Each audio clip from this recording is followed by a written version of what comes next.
Welcome to Mystery Stories for Sleep, where the unknown meets the mysterious. Relax, unwind, and let the intrigue carry you into the night. Your journey into the strange begins now. When we talk about Dracula, most people think of fangs, the cape, maybe even a questionable Transylvanian accent. Right. But Yeah. you've come to the right place if you're looking to uncover the man behind the myth, Vlad the Impaler. With this deep dive into the real story, we'll explore how a 15th century ruler became synonymous with the world's most famous vampire. What's captivating about Vlad's story is how his reality is arguably more unsettling than any fictional vampire we could conjure up today. Yeah. You could say his life story reads like a particularly intense season of Game of Thrones. That's a perfect comparison. Right. Especially when you consider his early years. We're talking 1431, Transylvania, a place and time not exactly known for peace and tranquility, where Vlad III is born into a world already steeped in conflict. His very lineage is entwined with this struggle. His father, Vlad II, was a member of the Order of the Dragon. Wow. Quite a name, isn't it? This group was dedicated to repelling the Ottoman Empire's advance into Europe. Okay. Now, keep in mind, this was a period where Wallachia, the region Vlad would eventually rule, was caught directly in the crosshairs of this clash of civilizations. So young Vlad's world was essentially a crash course in geopolitics with incredibly high stakes. Yeah. And then things get even more complicated. Yeah. He and his brother end up as hostages in the Ottoman court. Right. It's difficult to even imagine the psychological impact of that experience on a young mind. Imagine being surrounded by the very culture you're raised to believe is the enemy, a culture vastly different from your own. Right. This wasn't just a change of scenery. This was total immersion in a world with its own rules, its own power structures, its own ruthlessness. Right. Many historians believe these formative years were absolutely critical to shaping Vlad's leadership style later on. Okay. It's almost as if he learned to navigate a world of brutality and shifting allegiances through sheer necessity. So you're saying he might have even seen how fear was used as a tool of control firsthand long before he ever took power himself. Precisely.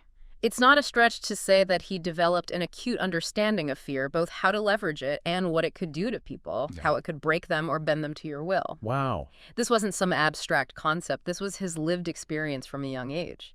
And that brings us to his reign, a time marked by both calculated brilliance and acts of cruelty that are still difficult to comprehend even centuries later. I think it's safe to say that Vlad's reputation precedes him, especially when we're talking about impalement. It's become almost synonymous with his name. But what's always struck me is the sheer scale of it. Right. It wasn't just a punishment. Right. It was a spectacle. Absolutely. We're talking tens of thousands of people potentially subjected to this gruesome fate during his reign. Yeah. This wasn't just about eliminating opposition. It was about creating a climate of fear so profound that it transcended borders and echoed through generations. Speaking of chilling tales, you mentioned the Night of the Impalers earlier. Can you tell us more about that? It sounds like something straight out of a horror story.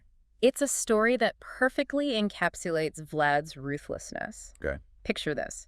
Vlad invites hundreds of his political rivals, nobles, boyars, anyone he perceived as a threat to a lavish banquet. Okay. There's feasting, drinking, merriment, at least for a while. And then the music stops, so to speak. You could say that as the night wears on, Vlad's guards seize his guests, effectively ending the party in their lives. Oh, wow. The shocking part, many of these individuals met their end on the end of a stake. Oh, my God. It's a brutal reminder of the precariousness of power in that time and place. That kind of calculated cruelty is hard to fathom.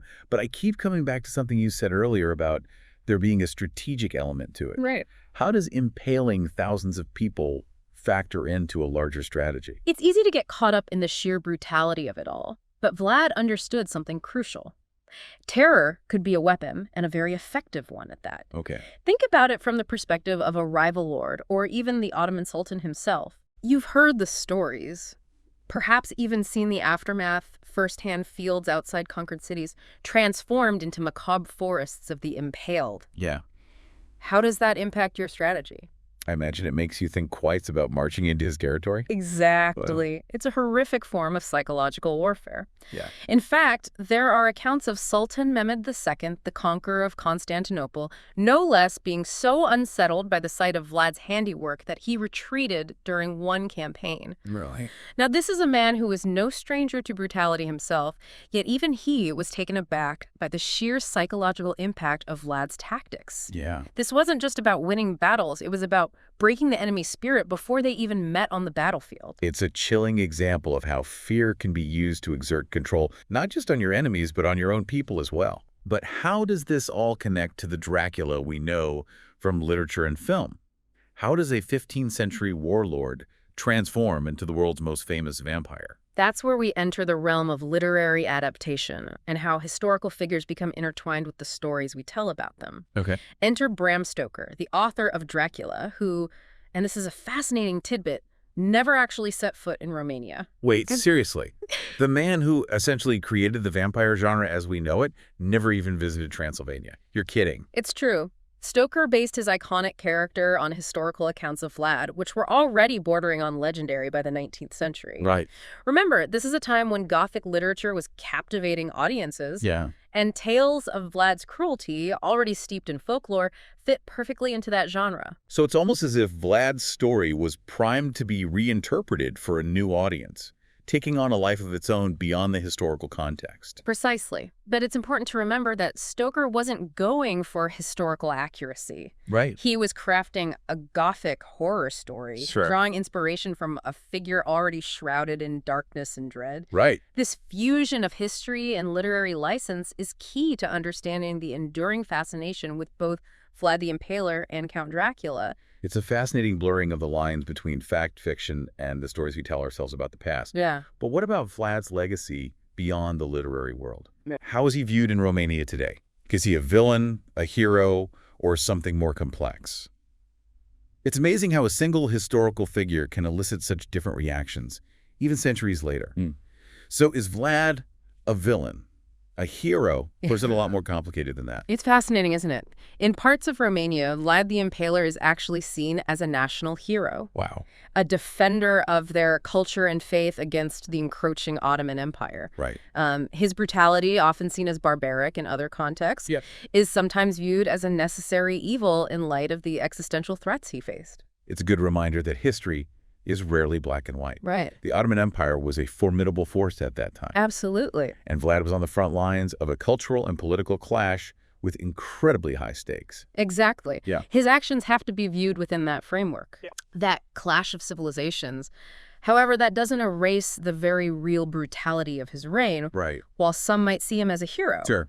there's no denying the cruelty he inflicted, and those aspects of his rule are still condemned by many. Right. There's no single answer, no definitive historical judgment that everyone agrees on. Wow. And that's what makes Vlad the Impaler such an enduring subject of fascination. Yeah. He defies easy categorization. It's that blend of ruthlessness and strategic genius, of historical figure and literary inspiration that makes him so compelling. Right.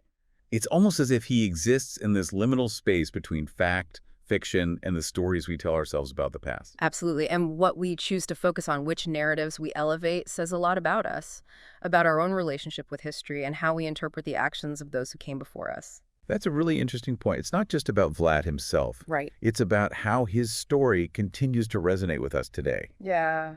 We see reflections of his tactics, the use of fear and spectacle, in conflicts throughout history and even in the present day. Yeah, absolutely. It makes you think about the line between monster and hero Right. and how easily that line can shift depending on who's telling the story.